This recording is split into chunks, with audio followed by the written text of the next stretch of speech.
Thank you all for coming. You can read, I'm sure, so I won't repeat what the panel is about. My name is Luca Gori. I'm a corporate partner at DLA Piper based in London, and I'm the co-head of the Emerging Growth and Corporate Venture group of DLA Piper.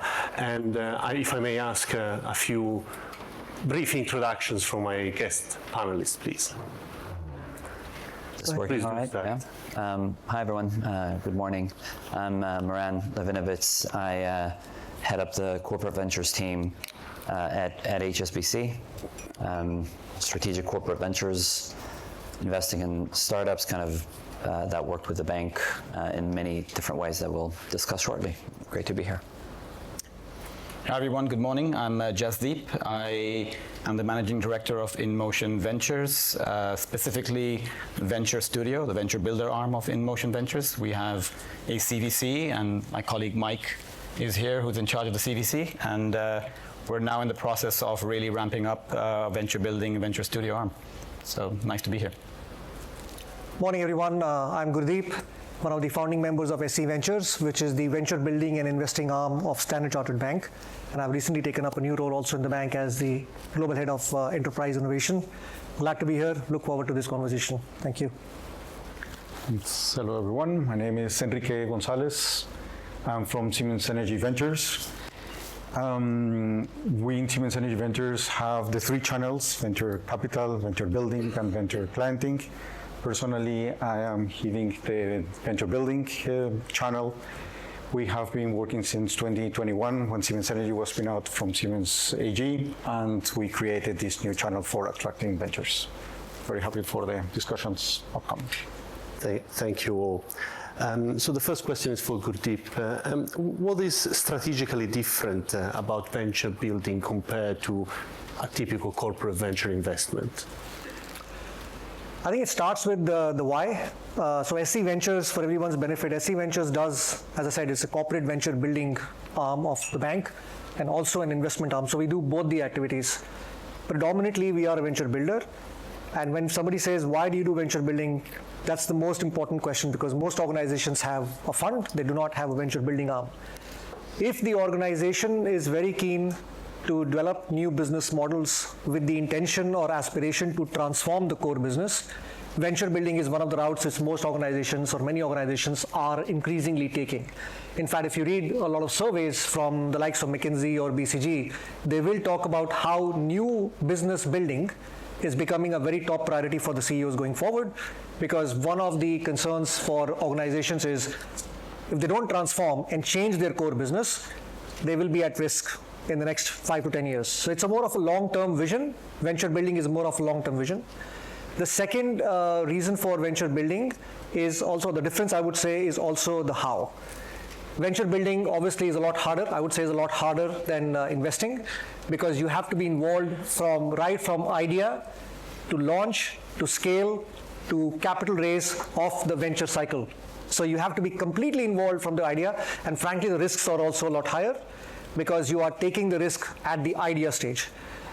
Investing is very important, and it complements venture building, because if you are keen to do capability investment, that's where I would say venture investing, or I would say investing, comes in, because you are not necessarily interested in being part of that business, but you are investing in this business because that's the capability you want to plug into your organization. And I would say, and I'll pause, is if you have organizational advantages, which is say what are the advantages of the mothership, and you want to leverage that, organizations should absolutely look at venture building. Let me pause there.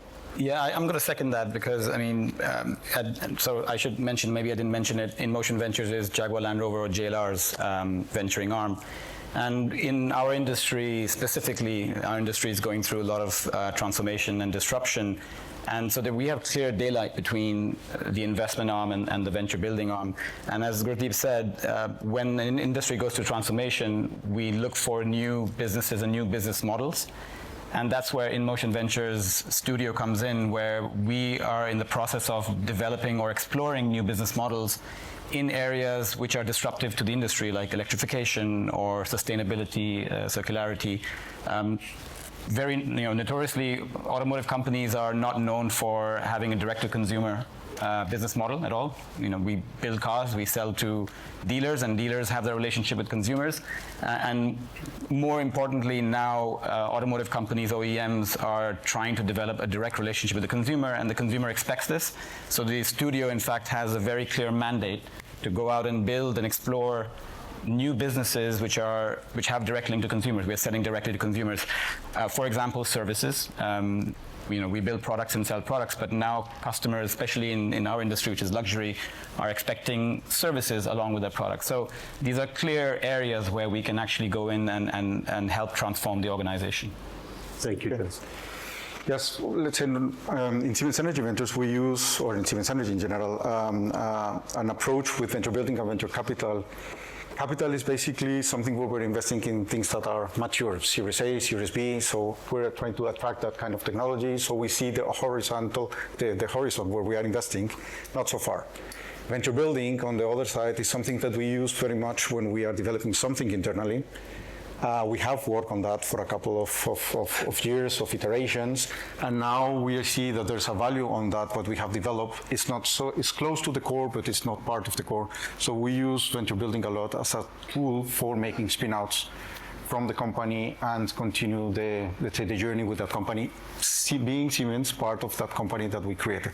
So we moved that venture building company that we created to the venture capital portfolio afterwards. So we use venture building very much a tool where we make that innovation that we have developed internally also external available. I think for us, I agree that it definitely venturing and investing tackle different timelines, right? So, and different risk profiles and time and resources, right? So I do agree that venturing does need to go earlier on, does need more time and resources, and it's also a culture, right? Because you really need to allow the entrepreneurs kind of the space and the governance and risk framework. And I think at least in international banks and regulated industries, that can be a challenge to get the mix exactly right. I mean, for us, we focus more kind of on investing, where it's a mix of getting things that are ripe for enterprises, and with a look, it's outside in. So it's not where we come up with the wonderful ideas, but we partner with the talent and the entrepreneurs externally. And with minority investments, I do think there's a great mix of getting board members or board observers and getting the partnership right in a way that the companies can develop a roadmap that then will be accessible to larger market, which could be a win-win. Yeah. And if I could add another reason why venture building is important for us as well. So we build ventures to JLR's enterprise strategy, right? So we have themes in our enterprise strategy, so we have clear areas where we want to go. And so we build in Horizon 2 and sometimes Horizon 3 as well. And sometimes companies aren't sure where the future lies. And so we are there to go and explore. And we call ourselves a speedboat to the luxury cruise liner that JLR is. So it's hard to pivot a cruise liner very quickly, but we go out and venture very quickly. And then we come back and inform the future strategy of the organization as well. So we don't only build to that strategy, but also go out and venture and come back and do and what we should not do as well, and inform the organization on what the future strategy should be as well. So it's a very clear being here. And thank you to all of the panel. You've touched upon some of the examples where you do venture building and where you do venture capital. What kind of opportunities or challenges is venture building better suited at fixing? And are there any kind of specific examples where you think this would never work for us as a venture capital, and even the opposite, where you think we would never do this as a venture building? I can have a go, and then people can add. I think when it comes to opportunities, it boils down to what businesses do you see as potentially being adjacent to your core business, and where can you bring in some of the advantages of your mothership into that area. Second is white spaces. If it's not just because it is adjacent to the business or adjacent to the core. It has to be a space which nobody else has tackled yet, or tackled the way where you think it's sufficiently scalable. So when we looked at digital assets as a space 5 years ago, 6 years ago when SC Ventures set up, we had 4 or 5 themes. You have to be very clear about which themes do you want to go after. In investing, you can be slightly more broad-based. If you look at the investment portfolios of organizations, it is slightly more broad. You can diversify it a lot more. When it comes to investing, you have to pick the themes very carefully. From a banking perspective, it is SME and trade, it is digital assets, it is digital banking and lifestyle. And that's when you start saying, I want to create businesses in these themes where we are not satisfied with the opportunities or the options available out in the market. And more importantly, it's a client demand. And again, I should have started by using the word client centricity. You have to keep listening to clients. And if the clients are saying, please help me solve this problem, and you can't find an investment opportunity to help solve that problem, that's a very good sign that you should start building. And digital assets was something which we, as an example, identified 6 years ago, that it's a white space where institutional grade digital assets solutions were not available in the market. And we started building our businesses around Zodia Custody, Zodia Markets, and so on, which are out there live. I'll let others chip in. Thank you. Enrique. Yes, I would say both venture building, venture clienting, at least from our perspective, they all need to have some synergies for the core. They need to have some advance for the core, otherwise we will not do out of both. Venture building is a little bit more, we have something, but we need additional help, resources to develop that idea that we have. So it's more something internal that we want to put, again, outside. That's for building. Client capital is the other way around. If there's something that we see interesting in the market, where we see that we can bring value, and then we make the capital. So I would say the starting point is different. Something internal with resources that we are lacking outside. The other way is external, and we can contribute to the company. I'm just going to build on what Gurdeep said about white space, and that's very important for us as well. And that's, I'll give you an example of white space opportunities. There's a lot of innovation going on inside the mothership in Jaguar Land Rover and other tech companies. A lot of R&D, and a lot of that research and R&D doesn't get commercialized. So one of the areas of white space for us is to go into the mothership, into the R&D department, and dig out for IP that's been built over the years that hasn't seen light of day, and actually find opportunities to commercialize that IP as well, and have an opportunistic approach to diversifying the business where the core company never thought about it. A good example is in industrial ops. JLR is a manufacturing unit, so there's a lot of IP being built in industrial operations, which is useful for JLR in its operations and making it efficient in AI, for example. But actually, that IP can be used across adjacent other industries as well. So why don't we go and dig out that IP, build a venture around it, and actually build a business around that and license that IP to other OEMs or other manufacturing companies as well. So these are like white space areas where the core company would never think about spinning out something like this before. So, yeah. Thank you for that. I don't know. I would say we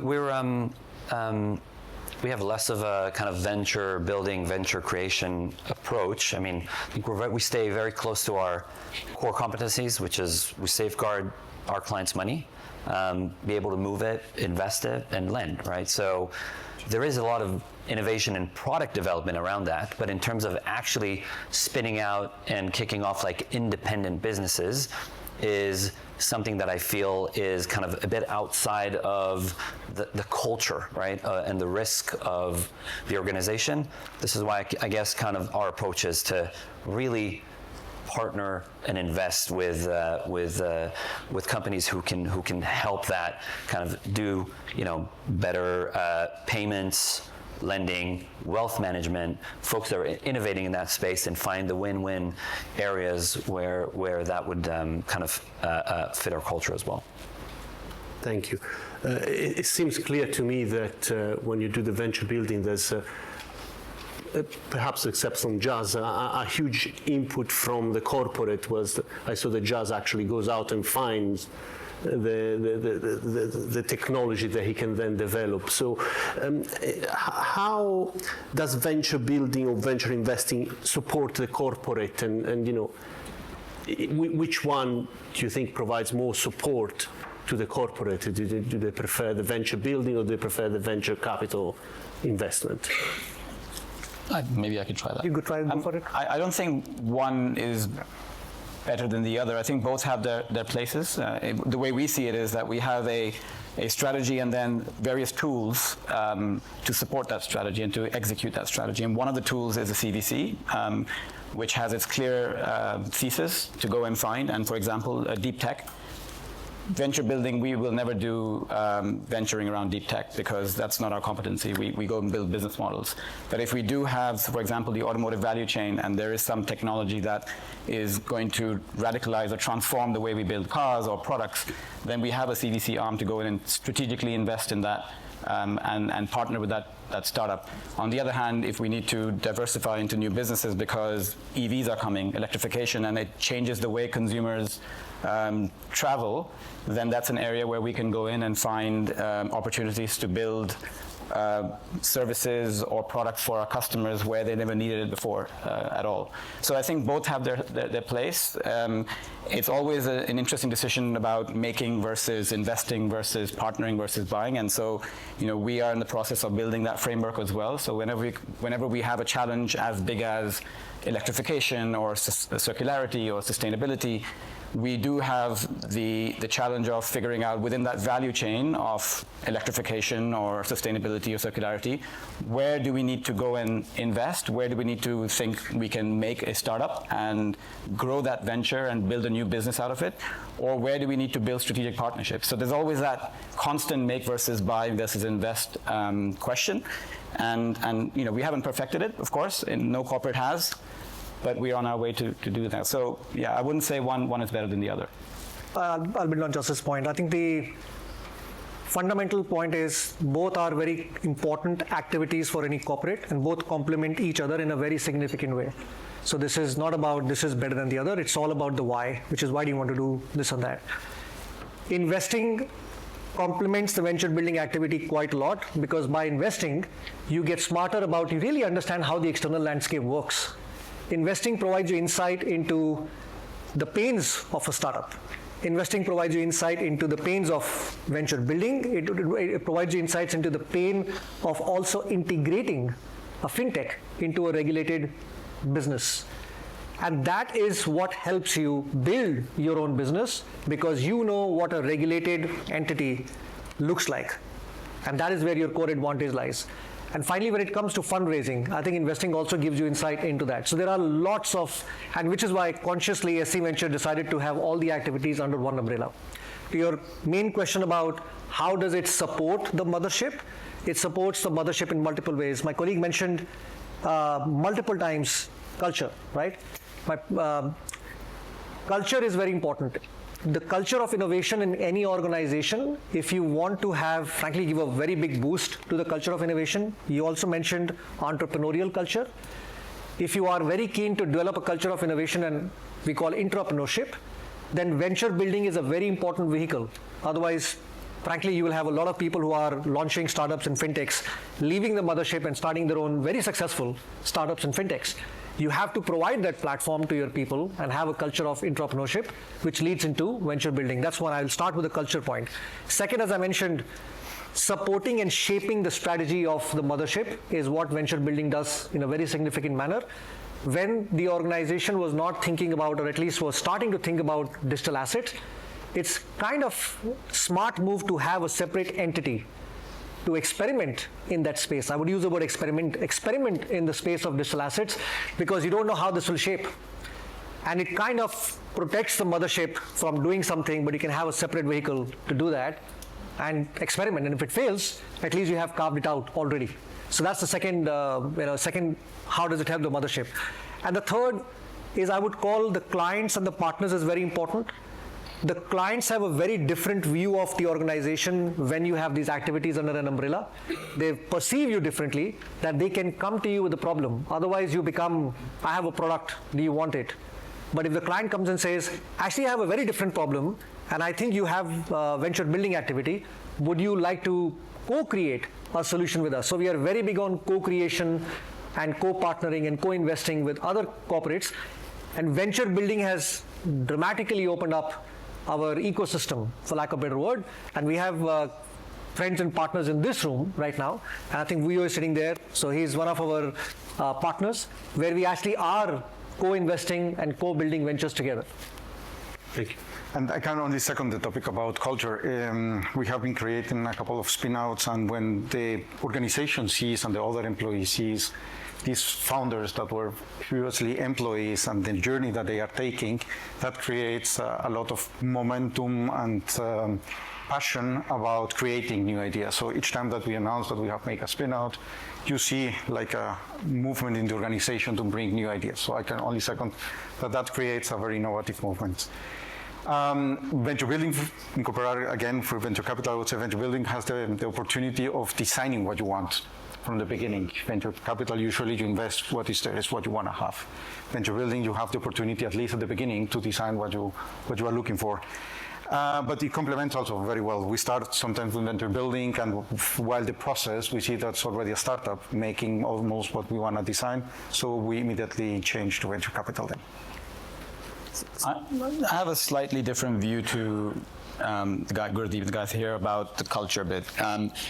So whilst it's useful to have through venture building to educate the corporate and about entrepreneurship and startups, we don't really feel that we would get the right talent from the corporate to build ventures. So we always very consciously go outside to find talent. They're very different skill sets. You know, working in a corporate requires a very different skill set versus starting something from scratch, from nothing, just from an idea, into a business. It requires very different skill sets. So we don't look at entrepreneurship as a way. Sometimes, yes, you do find people within the corporate who are very entrepreneurial, who probably built startups in the past and somehow ended up in a corporate.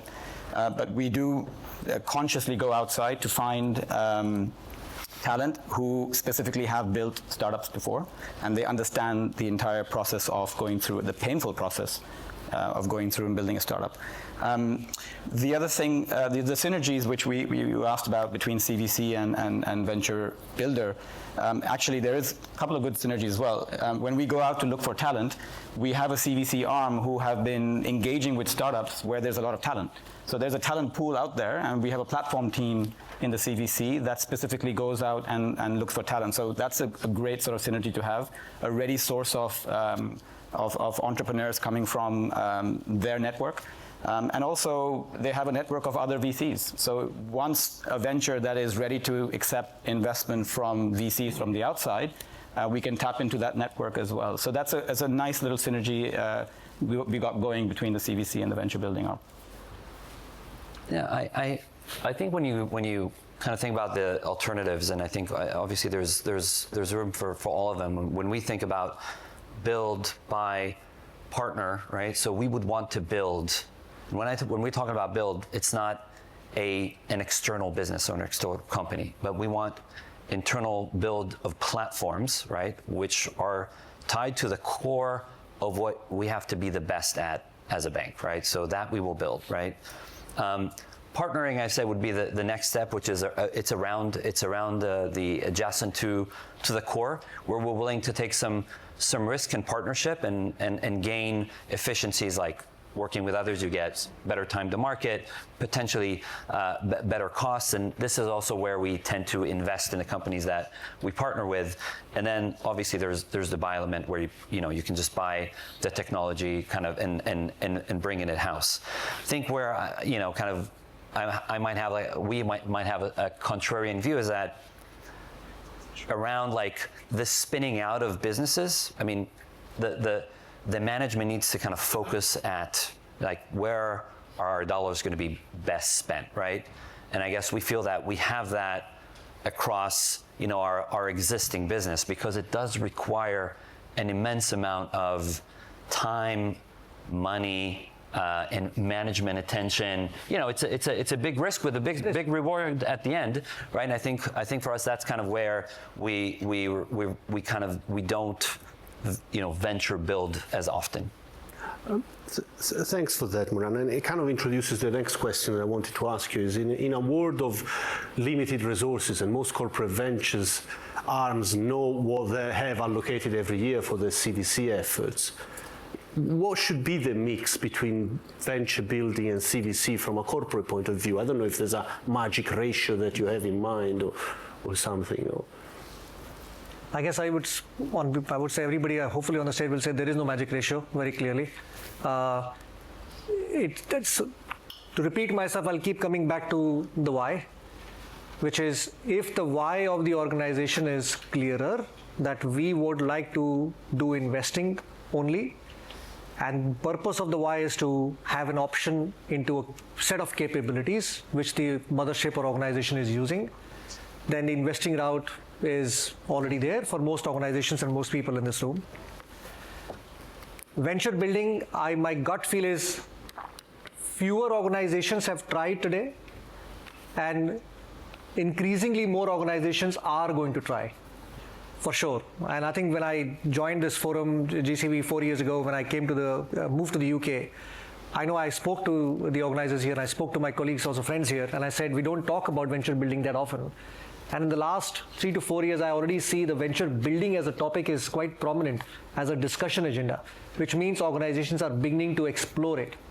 So there is no magic ratio, there is no mix. It's all about the why, and if you are keen about building new businesses and transforming the core, then venture building is absolutely one of the options which organizations will and should explore. Now, I can say with some experience that venture building, if you start building a portfolio of ventures, your dollars which will go into venture building will be actually disproportionately a lot more into investing. You can take minority stakes in a number of companies, but building and launching the same number of ventures by definition will be a lot more expensive. So as organizations build it, venture building will end up taking a dominant part of your capital, and that's a fact. There's no number, but that's a fact. Yeah, and just to the point, in fact, venture building starts off very lean, right? So you don't have to invest too much money in starting something from an idea to concept to MVP, right? But very quickly it ramps up. And at that point, the corporate has some options, right? So either if it's extremely strategic to the organization, to the mothership, the venture you're building, then yes, the further growth investment will most likely come from the mothership, and most likely from a function or business unit inside the mothership that has that strategic link to that venture. But then the other options are to go outside and find other corporates who also find value in the venture you're building, which also, by the way, validates the idea. If you have other companies seeing value and investing their dollars, it's a good thing. But those options are there. So not all growth money needs to come from the corporate. And similar to CVC, you can either go in an early round, pre-seed, or seed round, or Series A, and not make follow-ups if you don't think it's strategic enough. So there is no, as Gurdeep said in summary, no ratio. It's a case-by-case basis, but also, as he said, it ramps up very quickly if you have a portfolio of own ventures, and you're the only investor, the only LP, or the only investor, sorry, it can get expensive, yeah. Yes, we don't have any fixed number or have KPI that we go after in venture building. We do it very by the case, very strategic. When there's one, we go after that. Venture capital, we have a little bit more a portfolio management idea, but in venture building, it's really when there's an opportunity, we work it out and we do it. So it's not, let's say, we don't have a fixed target due to the complexity. Yeah, I think corporates go through cycles, right? And it's very important to understand kind of each corporate where they are in the cycle. So some corporates will be very close to their core business and now wanting to expand, whether it's geography or new business lines, and right, and then you'll have more investing, more corporate venturing, right? And some organizations will be kind of in a space where they're expanded, and now it needs a bit more focus, right? So you'll see less of that. So definitely not a margin, but really kind of understanding where the corporate is kind of in its life cycle and journey, and is it now time to refocus a bit or time to expand? Yeah. Well, thank you. So I think our time is up. So please join me to thank the panelists.